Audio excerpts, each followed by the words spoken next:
Hello friends. Welcome to the series of lectures Physics once again, and we are at the platform on YouTube channel Grand Physics, where you can find the series of lectures uploaded on my YouTube channel Grand Physics. And now we are dealing with the topic circular motion. We had a class on circular motion where we discussed about the velocity and some angular variable like angular velocity, angular acceleration, and the relation between them. In today's class, we shall discuss acceleration in circular motion. Means when a particle is moving in a circle, what is the value or the expression for acceleration and the direction of acceleration.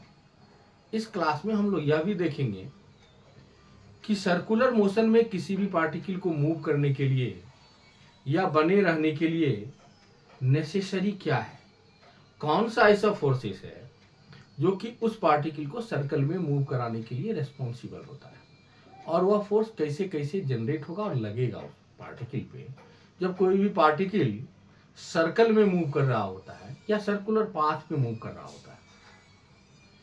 अभी तक हम लोगों ने देखा कि circular motion एक 2 dimensional motion है, या इसको मोशन इन ए प्लेन भी हम लोग बोलते हैं। जब कोई भी पार्टिकल सर्कल में मूव कर रहा होता है तो उसके वेलोसिटी का डायरेक्शन हर एक पॉइंट पे चेंज करते रहता है। वेलोसिटी का डायरेक्शन कभी भी कांस्टेंट नहीं रहता, उसके वेलोसिटी का डायरेक्शन सर्कल के हर एक पॉइंट पे चेंज करता हुआ होता है। और उसका डायरेक्शन क्या होता है, तो जिस किसी भी पॉइंट पे आप उसके वेलोसिटी का डायरेक्शन निकालना चाहते हैं, उस पॉइंट पे एक टेंजेंट ड्रॉ कीजिए, तो उस टेंजेंट के अलोंग उसके वेलोसिटी का डायरेक्शन होता है। तो अगर हम एक्सीलरेशन को डिस्कस करना चाहते हैं तो सबसे पहले एक सर्कुलर पाथ कंसीडर कीजिए। सपोज किया एक सर्कुलर पाथ है या इसका सेंटर है O। यहां से कोऑर्डिनेट सिस्टम आप एस्टेब्लिश कर सकते हैं। This will be our X axis और this will be our Y axis.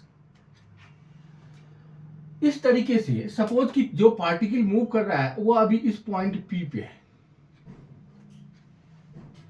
तो इस पार्टिकल का ये रेडियस है OP और ये इसका डायरेक्शन है।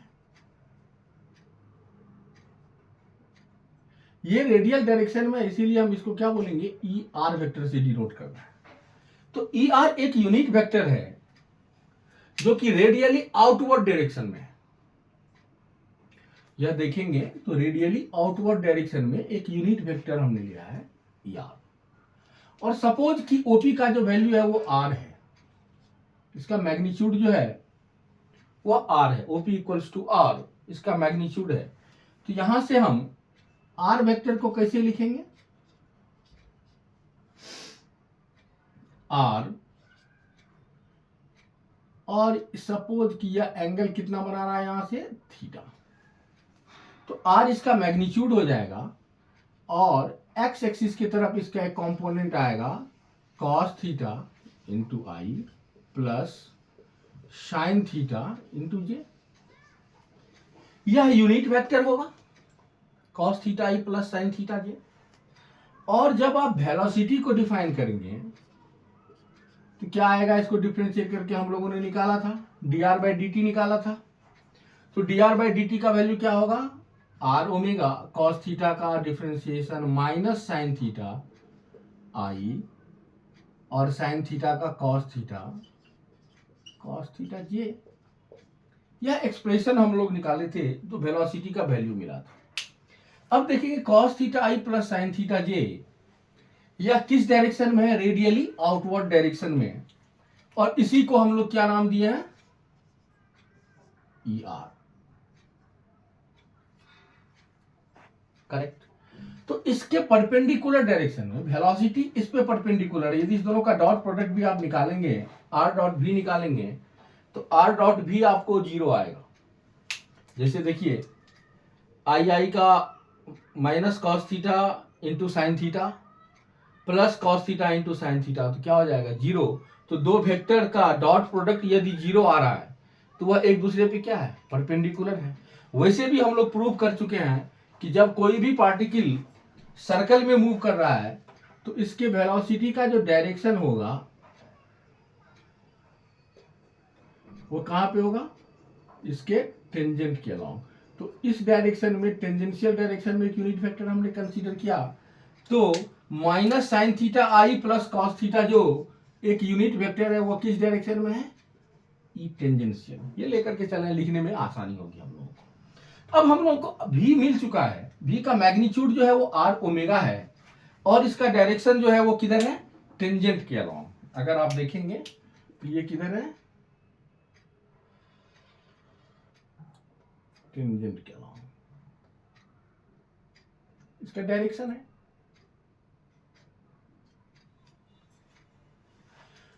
तो आपको यदि एक्सीलरेशन निकालना है तो एक्सीलरेशन के लिए क्या करेंगे हम लोग, ए इक्वल्स टू, क्या फॉर्मूला होता है, DV by D T, means क्या हो जाएगा, D by D T of what, R omega minus sine theta I plus cos theta J.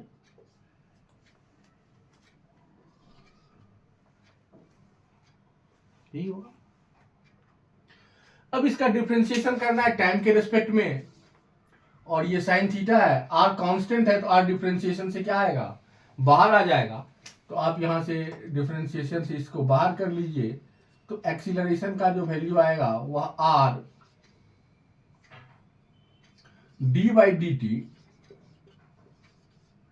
Omega minus sine theta I plus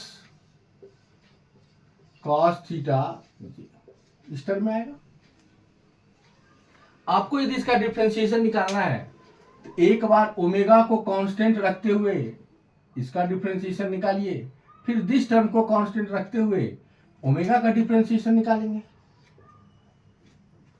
correct. तो क्या आ जाएगा यहां से, अगर आप देखेंगे ए इक्वल्स टू, आर तो कांस्टेंट है, ओमेगा को एक बार कांस्टेंट लेंगे तो क्या आ जाएगा,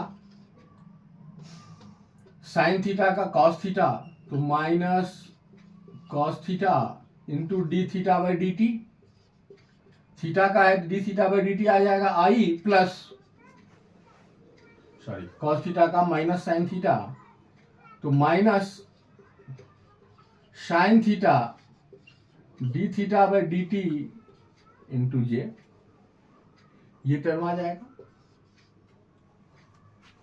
और दूसरे बार में आप दिस टर्म को कांस्टेंट रख के इसका डिफरेंशिएशन कर सकते हैं। तो इस टर्म को कांस्टेंट रखेंगे तो क्या आ जाएगा, प्लस कीजिए आर आ जाएगा, आर से दोनों का मल्टीप्लिकेशन है, तो माइनस साइन थीटा आई प्लस कॉस थीटा जे, ये टर्म इसको कांस्टेंट रख लिया हमने, तो ओमेगा का क्या हो जाएगा, D omega by D. Correct. अब देखिए D theta by D T common बाहर आ जाएगा, तो D theta by D T means what, D theta by D T को हम लोग क्या लिखेंगे, ओमेगा, ओमेगा बाहर आ जाएगा तो क्या आ जाएगा यहां से, A equals to are omega square, D theta by D T बाहर आ जाएगा, और यह माइनस भी बाहर आ जाएगा, तो क्या बचेगा, कॉस थीटा आई प्लस साइन थीटा जे। लिख लीजिए आप, कॉस थीटा आई प्लस साइन थीटा जे, ये टर्म आएगा। और दूसरा टर्म जो ये है तो ये क्या आएगा, माइनस साइन थीटा आई plus cos theta j into omega और आर, तो क्या हो जाएगा d into r omega by D t, ये टर्म आएगा। तो अब इस टर्म को, इसको मैं अब हटा रहा हूं यहां से, और एक्सीलरेशन का वैल्यू मिल गया हम लोगों को, उसको किस टर्म में लिखेंगे,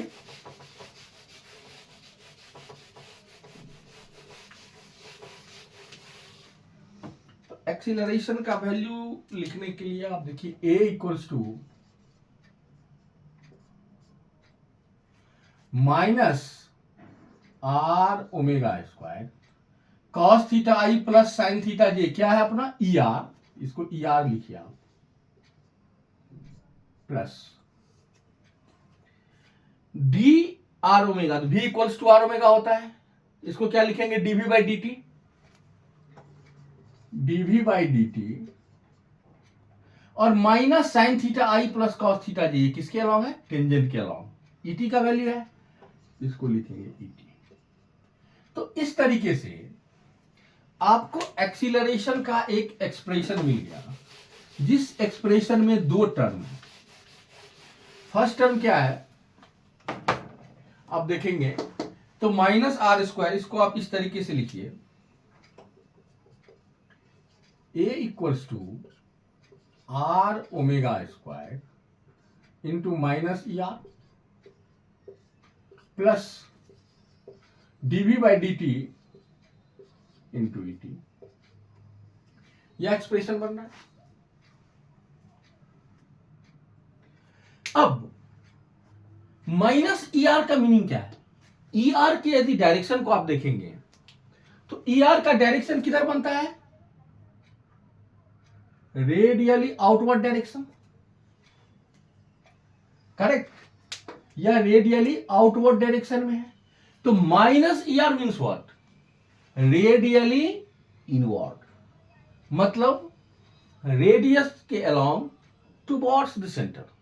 माइनस ई आर को डिफाइन करते हैं क्या, आउटवर्ड डायरेक्शन में, रेडियली आउटवर्ड डायरेक्शन में। तो माइनस ई आर क्या शो कर रहा है कि रेडियली इनवर्ड, मतलब रेडियस के along towards the centre, along the radius towards the centre, minus E R को डिनोट करता है। अब यहां पे कुछ कंडीशन की हम बात करते हैं। फर्स्ट बात क्या है कि यदि हम बात करें यूनिफॉर्म सर्कुलर मोशन की, किसकी बात करेंगे, यूनिफॉर्म सर्कुलर मोशन की। यूनिफॉर्म सर्कुलर मोशन का मतलब क्या है कि speed of the particle moving in a circle is constant, means भी क्या है, कांस्टेंट होगा। तो जब भी कांस्टेंट होगा तो डीवी बाई डी टी क्या हो जाएगा, डिफरेंशिएशन ऑफ वेलोसिटी क्या हो जाएगा, जीरो। तो पहला कंडीशन यदि देखेंगे हम, for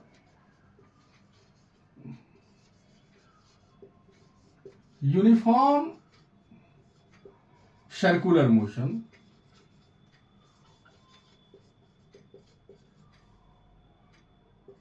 v equals to constant, और क्या है ये भी, स्पीड, किस स्पीड से वह मूव रहा है। तो यहां से क्या आ जाएगा, dv by D t equals to zero, dv by D t equal to क्या आ जाएगा, जीरो। अगर dv by D t equals to zero है तो a का वैल्यू क्या आ जाएगा, आर ओमेगा स्क्वायर माइनस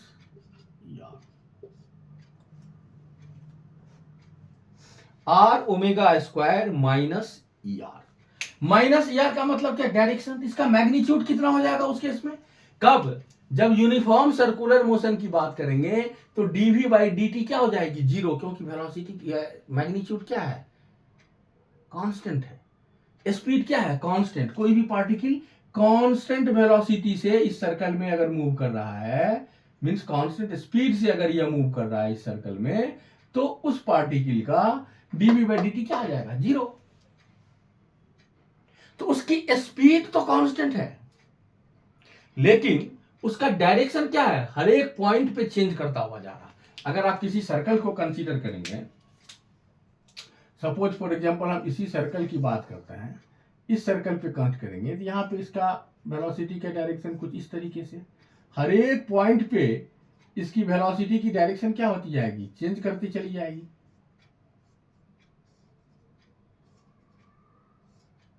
कुछ इस तरीके से कि जितना हर एक पॉइंट पे टेंजेंट अलग अलग होगा तो वेलोसिटी का डायरेक्शन क्या है, अलग अलग होगा। तो वेलोसिटी के डायरेक्शन में चेंज करने के कारण ही एक्सीलरेशन है। This is due to the change in the direction of the velocity. We can write that this is due to change in direction in the velocity in circle। अगर particle circle में move कर रहा है तो उसके velocity के direction में, velocity एक वेक्टर क्वांटिटी है, इसमें मैग्नीट्यूड भी, इसको एक्सप्लेन करने के लिए मैग्नीट्यूड और डायरेक्शन दोनों की जरूरत होती है। हमने पहले एज्यूम किया कि यूनिफॉर्म सर्कुलर मोशन की बात करेंगे, तो यूनिफॉर्म सर्कुलर मोशन में स्पीड मींस जो वेलोसिटी का मैग्नीट्यूड है वह तो कांस्टेंट है। तो अगर वो कांस्टेंट है तो डीवी बाई डी क्या हो जाएगा, जीरो। तो यह टर्म यहां से गायब हो जाएगा। अगर ये एक्सीलरेशन का वैल्यू हमको मिल रहा है तो ये एक्सीलरेशन का वैल्यू तो कैसे होगा कि rate of change of velocity. Acceleration is defined as the rate of change of velocity, but magnitude of velocity is constant. उसका तो चेंजेस नहीं हो रहा है। तो चेंज क्या हो रहा है, direction of the velocity. So direction में चेंज होने के कारण जो एक्सीलरेशन आता है उस एक्सीलरेशन को हम क्या बोलते हैं, A equal to are omega square into minus R. अगर इसके मैग्नीट्यूड की आप बात करेंगे तो आर ओमेगा स्क्वायर होगा। और डायरेक्शन किधर है, टुवर्ड्स द सेंटर। डायरेक्शन किधर है, टुवर्ड्स द सेंटर। तो इस टर्म को जो हम लोग बोलते हैं, इस टर्म का नाम हम लोग क्या देते हैं, क्योंकि यह सेंटर की तरफ लगता है इसीलिए इसका नाम देते हैं सेंट्रीपेटल एक्सीलरेशन।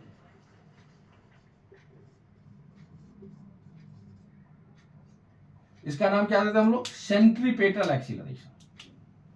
इस एक्सीलरेशन को हम लोग बोलते हैं सेंट्रीपेटल एक्सीलरेशन, क्योंकि ये किधर लगता है, सेंटर की तरफ लगता है।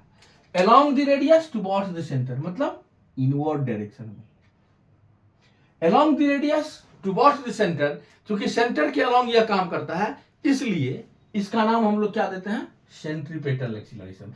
और what is the reason of the centripetal acceleration by which it is generated, तो this is due to the change in the direction of the velocity.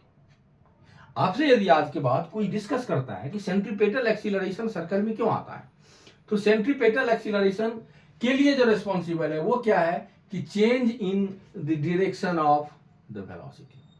Magnitude में चेंज हो भी सकता है, नहीं भी हो सकता है। अगर यहां नहीं हो रहा है चेंज, भी कांस्टेंट है, फिर भी मुझे एक्सीलरेशन मिल रहा है, इसका मतलब क्या है कि सेंटर की तरफ एक एक्सीलरेशन जनरेट होता है जिसका नाम हम लोग क्या देते हैं, सेंट्रीपेटल एक्सीलरेशन। तो इसका डायरेक्शन क्या है, magnitude r omega square, direction minus e r का मतलब along the radius towards the centre, along the radius towards the centre. ये सेंट्रीपेटल एक्सीलरेशन है। ये किस कंडीशन में है, यूनिफॉर्म केस में। अगर यूनिफॉर्म नहीं है, अगर यूनिफॉर्म नहीं है तो भी कांस्टेंट नहीं है, और अगर भी कांस्टेंट नहीं है तो डीवी बाई डी वाला टर्म जो जीरो लिखे हैं जीरो नहीं होगा, मतलब इसका दोनों पार्ट आएगा, करेक्ट। तो उस केस को डिस्कस करते हैं जरा सा। ये आप नोट कर लीजिएगा, centripetal acceleration acts always towards the centre. अगर हम नॉन यूनिफॉर्म सर्कुलर मोशन की बात करें,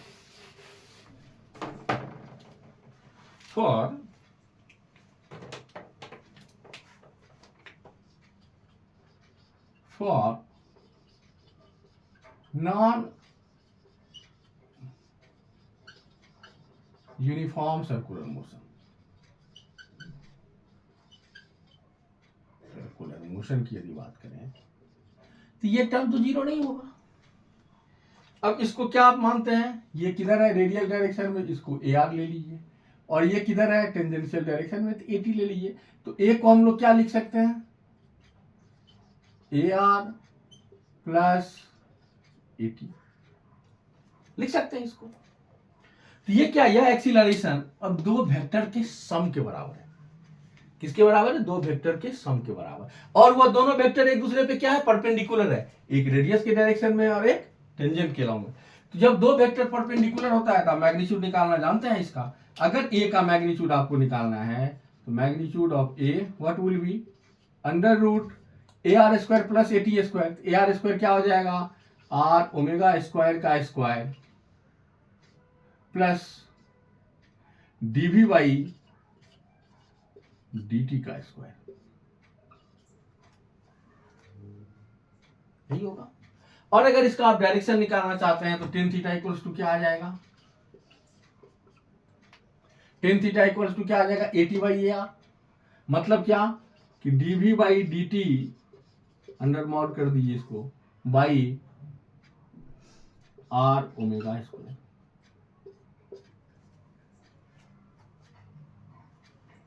तो इस तरीके से आप निकाल सकते हैं थीटा इक्वल्स टू क्या आ जाएगा? Tan inverse d v by dt by r omega square. और आर ओमेगा स्क्वायर तो v equals to omega r होता है, इसको v स्क्वायर बाई आर भी हम लिख सकते हैं, या इसको हम लिख सकते हैं dv by dt by v square by r, इस टर्म में भी लिख सकते हैं। तो tan theta equal to this, तो थीटा आपको निकल जाएगा यहां से। बट ये एक्सीलरेशन क्या होगा? देखिए, एक वेक्टर इस डायरेक्शन में काम कर रहा है, एक वेक्टर टेंजेंट के अलाउंग काम कर रहा है। इसका मतलब है कि जो इसका एक्सीलरेशन है वो कुछ इस तरीके से है। यह ए होगा, ए का दो कंपोनेंट होगा, एक इस डायरेक्शन में और एक इस डायरेक्शन में। इस डायरेक्शन में क्या आएगा? एटी, जिसका वैल्यू होगा डीवी बाई डी टी, और इस डायरेक्शन में क्या आएगा? A R. और यह एंगल क्या? थीटा नहीं, यहां अल्फा ले लीजिए। अगर आप अल्फा ले लेते हैं तो दिस एंगल जो है एक्सिस के साथ वो क्या बनाएगा? अल्फा। मतलब क्या है कि जब सर्कुलर मोशन होता है तो एक्सीलरेशन का दो कंपोनेंट होगा। एक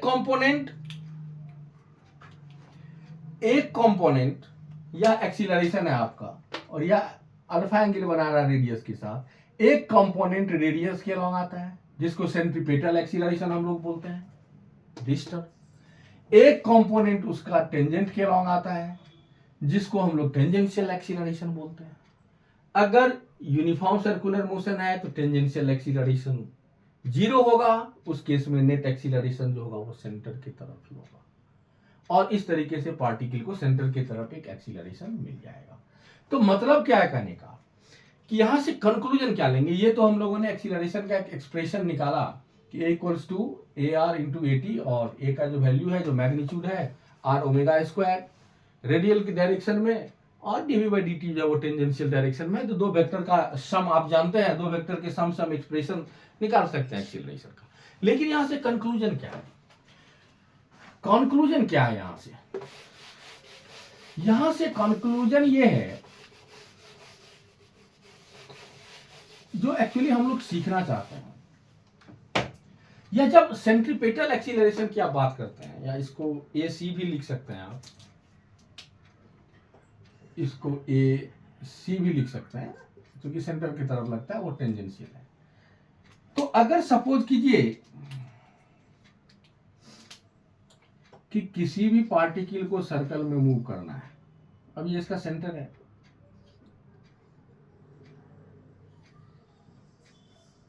कुछ इस तरीके से।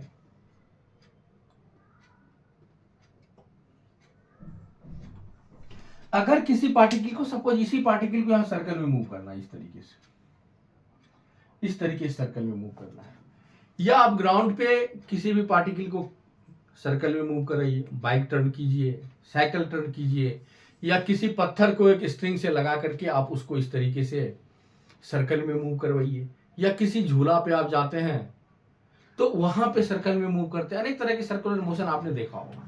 लेकिन सर्कुलर मोशन के पीछे कॉज क्या है? अब अगर सपोज कीजिए किसी भी पार्टिकल पी को मान लेते हैं, कहीं भी यहां पर ये पार्टिकल है पी, अगर यही मान लेते हैं पी, अगर ये कुछ देर के बाद यहां पे आएगा, कुछ देर के बाद यहां पे आएगा, कुछ देर के बाद यहां पे आएगा, इस तरीके से यदि इस पार्टिकल को सर्कल में मूव करना है, सर्कल में मूव करना है इस पार्टिकल को, तो इस पार्टिकल को कम से कम रिक्वायरमेंट एक होगी कि कोई ऐसा एक्सटर्नल फोर्स होगा क्योंकि आपने देखा कि सेंट्रीपेटल एक्सीलरेशन किस डायरेक्शन में काम करता है, along the radius towards the centre. अब देखिए इसको अगर ड्रॉ करेंगे तो कुछ इस तरीके से आएगा।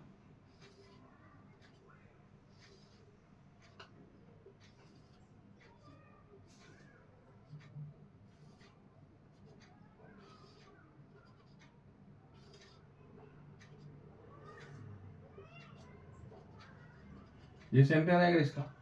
तो इस तरीके से पार्टिकल, इसका मतलब क्या है कि इस पार्टिकल पी पर हर हमेशा कोई ना कोई ऐसा एक्सटर्नल एजेंट होगा जो एक्सटर्नल एजेंट इस पार्टिकल के सेंटर के तरफ एक फोर्स लगा रहा होगा। क्या कर रहा होगा, यह पार्टिकल इसके सेंटर की तरफ फोर्स लगा रहा होगा। तो एक्सीलरेशन का वैल्यू आपको आर ओमेगा स्क्वायर मालूम है। उसको यदि इस पार्टिकल का मास यदि हम m ले लेते हैं, अगर इस पार्टिकल का मास m ले लेते हैं तो m से अगर मल्टीप्लाई कर दीजिएगा तो क्या मिल जाएगा, एक फोर्स मिल जाएगा। और वह फोर्स क्या कहलाएगा, सेंट्रीपेटल फोर्स। और सेंट्रीपेटल फोर्स कोई नए तरीके का फोर्स नहीं है। Centripetal force is not any new kind of force. किसी न किसी एक्सटर्नल एजेंट को आना पड़ता है। जो एक्सटर्नल एजेंट यदि उसके सेंटर के डायरेक्शन में फोर्स लगा दे तो वही फोर्स सेंट्रीपेटल फोर्स कहलाएगा। यह फोर्स टेंशन भी हो सकता है। जैसे किसी भी धागा में आप किसी छोटे से वेट को, किसी छोटे से पत्थर के टुकड़े को या किसी भी ऑब्जेक्ट को लगा करके आप रोटेट करवाइए उसको, इस तरीके से सर्कल में मूव करेगा। तो वहां पे सेंट्रीपेटल फोर्स कौन सा फोर्स, टेंशन का फोर्स है। आप ग्राउंड पे सर्कल में मूव करते हैं, जब ग्राउंड में सर्कल में मूव करते हैं तो कौन सा फोर्स काम करेगा उस पर, फ्रिक्शन।